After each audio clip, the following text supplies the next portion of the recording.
வணக்கம். இது அசோகா இன்ஸ்டியூட். நம்ம குரூப் 2 தேர்வுக்கான யூனிட் 8 அண்ட் 9 அந்த புஸ்தகங்களை பற்றி பார்த்துக்கிட்டு இருந்தோம். ஏற்கனவே யூனிட் 8க்கு முதல் வீடியோ பார்ட் 1 அப்படிங்கிற வீடியோ ஏற்கனவே போட்டிருக்கோம். அதை பார்க்காதவங்க நம்ம இன்ஸ்டியூட்டோட சேனலை செக் பண்ணி பாருங்கள். இது யூனிட் 8க்கான பார்ட் 2. அதாவது யூனிட் 8 அண்ட் 9 ரெண்டுக்குமே அதிகமான கேள்வி கேட்கப்படும் என்று டிஎன்பிசி அறிவிச்சிருக்காங்க.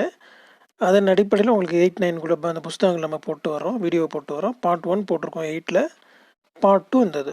சரி, இதில் எந்த புக் கவராங்க? இது புக்கோட ஒரு அறிமுகம் தாங்க, நீங்கள் தான் ஃபுல்லாக படிச்சுக்கணும். இதுக்கு வந்து பார்த்திங்கன்னா மேல்நிலை 2ஆம் ஆண்டு அதோட சிறப்பு தமிழ் அப்படிங்கிற புஸ்தகம் தான் இதில் கொஞ்சம் கவர் ஆகுது. அந்த பாடங்களை பற்றி நம்ம ஒரு கிளான்ஸ் பார்க்கலாம். முதல் பார்த்திங்கன்னா இந்த பாடங்கள் தான், அதாவது கவிதைகள் அப்படிங்கிற ஒரு தலைப்பில் வர பாடத்தலைப்பு. செவ்வியல் இலக்கியங்கள், அறவியல் இலக்கியங்கள், காப்பியங்கள், சமய இலக்கியங்கள், சுற்றிலக்கியங்கள். இந்த பாடம் தான் உங்களுக்கு வந்து கவர் ஆகும் 8ல், யூனிட் 8ல். அதில் சப் யூனிட் 1ல் தமிழ் இலக்கிய வரலாறுன்னு ஒரு தலைப்பு கொடுத்துருக்காங்க. தமிழ் இலக்கிய வரலாறுக்கு தேவையானது இந்த நம்ம கவர்மெண்ட் புக்லேயே ஃபுல்லாக டீட்டெயிலாக இருக்குது. அது ஒவ்வொரு பாடத்தை பற்றி லைட்டாக பார்த்துடலாம். கவிதைகள் தொடங்கும், கவிதைகள் ஸ்டார்ட் பண்ணோம் அந்த புக்கு. அது 2-3 பக்கம் படிச்சுட்டு நீங்கள் இதை ரீட் பண்ணுற மாதிரி இருக்கும். ஏற்கனவே ஸ்கூல் புக்கில் வந்து 6, 7, 8, 9, 10, 11 வந்து இலக்கிய வரலாறை பற்றி உங்களுக்கு தகவல் இருந்தால் கூட அந்த இலக்கிய வரலாறின் அடிப்படையில் கொஞ்சம் கோர்வையாக எல்லா பாடமும் சேர்த்து மொத்தமாக கொடுத்துருக்காங்க. அதனால் இந்த புக் கண்டிப்பாக நீங்கள் வாங்கி படிக்கிறது நல்லதுங்க. இதோட பிடிஎஃப் லிங்கும் கொடுத்துருக்கோம் டிஸ்கிரிப்ஷன் பாக்ஸில், டவுன்லோட் பண்ணிக்கலாம்.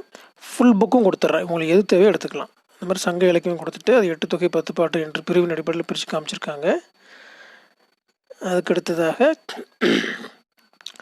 அந்த சங்க இலக்கியங்களில் அந்த 8 தொகை பாடலில் ஒவ்வொரு பாடலும் கொடுத்துட்டு அது தமிழர்களுடைய வாழ்க்கைக்கும் அதுவும் எவ்வளோ பொருத்தமாக இருந்துச்சு, தமிழர்கள் வந்து வாழ்க்கை வந்து அங்கே வாழ்வியல் வந்து இலக்கியத்தின் அடிப்படையில் எப்படி இருந்ததுன்னு எப்படி உணர்த்திருக்காங்க என்ன பண்ணியிருக்காங்கன்னா ஒவ்வொரு பாடல் கொடுத்து விளக்கம் கொடுத்துருக்காங்க. அந்த 8 தொகை 10 பாட்டு பாடல்களை பற்றியும் சில வரலாற்று செய்திகளையும் 1-2 கொடுத்துருக்காங்க. அது உங்களுக்கு ஸ்கூல் புக்கு 6 to 10 வரைக்கும் இல்லாத தகவல் அதில் இருக்குங்க. அதை நீங்கள் ஃபுல்லாக ரீட் பண்ணி பார்த்தா உங்களுக்கு தெரியும். நம்ம இந்த புஸ்தகத்தை அறிமுகப்படுத்துகிற நோக்கத்தை தான் இந்த வீடியோ போடுறோம். நம்ம பாடம் இந்த நடத்தல, அதில் நீங்கள் வாங்கி ரீட் பண்ணுறது நல்லாயிருக்கும். ஏற்கனவே 6 to 10, 12 தமிழ் புஸ்தகங்கள் படித்தவங்களுக்கு ரொம்ப ரொம்ப ஈஸி தான். சரிங்களா? அடுத்து பார்த்தீங்கன்னா அறவியல் இலக்கியங்கள் ஒரு பாடம் இருக்குது. இதில் வந்து இந்த அற இலக்கியங்கள் வந்து திருக்குறள் இருந்து அந்த திருவிடகம் எல்லாமே வந்து யார் எழுதுனாங்க, அந்த நூல் ஆசிரியர், அது போக அவங்க இதில் படிக்க வேண்டிய தகவல் வந்து அந்த நூலை பற்றி வரலாறு, இலக்கிய வரலாறு அது நிறையா கொடுத்துருக்காங்க. ஸ்கூல் புக்கில் 6 to 10 இல்லாத விஷயங்களே கொடுத்துருக்காங்க. பின்னாடி பிற்கால நீதி நூல்கள்னு சொல்லிட்டு இந்த உலக நீதி, நன்னறி, அதாவது நீ 6 to 12 படிக்கிற பாடங்கள் எல்லாமே தொகுத்து அந்த இலக்கிய வரலாறாக ஒரே புக்லேயே கிடைக்குது. ஒரு 40 பக்கம் இருக்கும், அதுலேயே உங்களுக்கு கிடச்சிருந்தனால ஒரு மெட்டீரியல்ஸ் மாதிரி நீங்கள் யூஸ் பண்ணிக்கலாம். அடுத்து காப்பியங்கள். காப்பியம் வந்து ஐஞ்சிறுகாப்பியம், ஐம்பெருங்காப்பியம் ரெண்டு பற்றியுமே அதோடைய வரலாறு கொடுத்துருக்காங்க. அது எப்படி உருவாச்சு, அதோடைய பின்னணி, அந்த நூலாசிரியருடைய பின்னணி, அந்த அந்த ஐம்பெரும் காப்பியங்களோட அந்த காப்பியத்தோட பின்னணி எல்லாமே அந்த அடிப்படையில் கொடுத்துருக்காங்க. சுருக்கமான செய்தியாக கொடுத்துருக்காங்க. பாருங்க, காப்பிய சுருக்கம் அப்படிங்கிற கான்செப்டில் டோட்டல் கதையும் கொடுத்துருக்காங்க, முழு கதையும் கொடுத்துருக்காங்க. நீ ஸ்கூல் புக்கு 11th 12th எடுத்தீங்க, ஏதாச்சும் ஒரு கதை, ஏதாச்சும் ஒரு பகுதி தான் கதை கொடுத்துருப்பாங்க. இது மொத்த காப்பிய சுருக்கத்தையும் கொடுத்துருக்காங்க. அதுபோக வந்து குண்டலகேசி, அதுக்கப்புறம் ஐஞ்சிறும் காப்பியங்கள் அதை பற்றியான நூல் குறிப்புகளும் அந்த நூலை பற்றியும் சின்ன சின்ன விளக்கம் கொடுத்துருக்காங்க. அதை பாருங்கள். நல்ல ஒரு ஏற்கனவே படித்தவங்க, தமிழ் மொழி பாடம் படித்தவங்களுக்கு ரொம்ப ஈஸி. இதை நீங்கள் ஒரு 1 டேவில் நீங்கள் ப்ரிப்பேர் பண்ணி இதை முடிச்சிடலாம். எடுத்துக்கோங்க. இது ஒரு நூல் அறிமுக வீடியோ தான். ஸோ நம்ம யூனிட்டு 8 and 9ல் 8க்கு 2 வீடியோ பார்த்தோம். முதல் வீடியோ பார்ட் 1 அப்படின்னு போட்டிருக்கோம். இது வந்து பார்ட் 2. இந்த புக்கு உடனே டவுன்லோட் பண்ணி நீங்கள் படித்து முடிச்சு வச்சுருங்க.